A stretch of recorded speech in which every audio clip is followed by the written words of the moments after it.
उत्सव तीन रंगाचा आभाळ या सजला, उत्सव तीन रंगाचा आभाळ या सजला, नतमस्तक मी त्या सर्वांचा ज्यांनी भारत देश घडवला, नतमस्तक मी त्या सर्वांचा ज्यांनी भारत देश घडवला.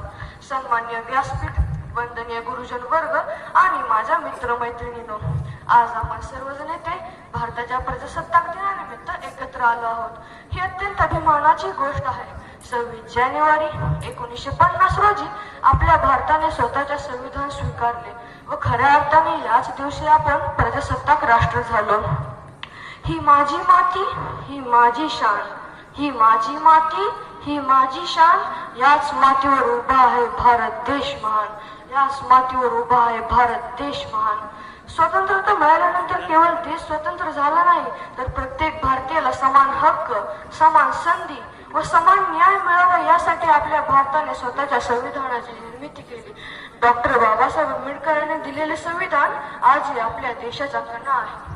विविधतेत एकता हीच आमची ओळख, विविधतेत एकता हीच आमची ओळख, रंग भाषा वेगळी पण एकच आहे देश प्रेमाचा ध्यास.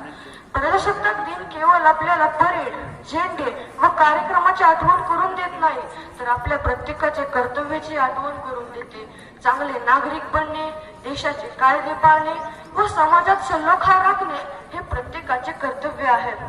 आजचे विद्यार्थी म्हणजे उद्याचे नागरिक, उद्याचे नेते.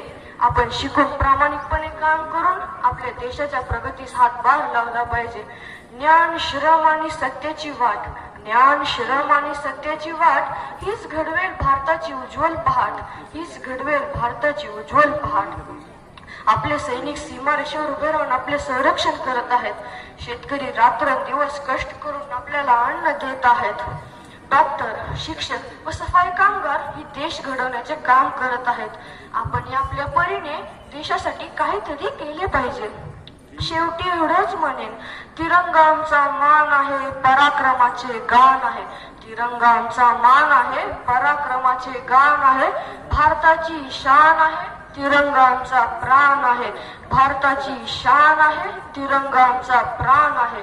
चला तर मग या प्रजासत्ताक दिनानिमित्त आपण अशी शपथ घेऊया की आपण सत्य, समता, बंधुता आणि न्याय या मूल्यांवर चालत आपल्या भारताला अधिक सक्षम, समृद्ध आणि महान बनवूया. जय हिंद, जय भारत.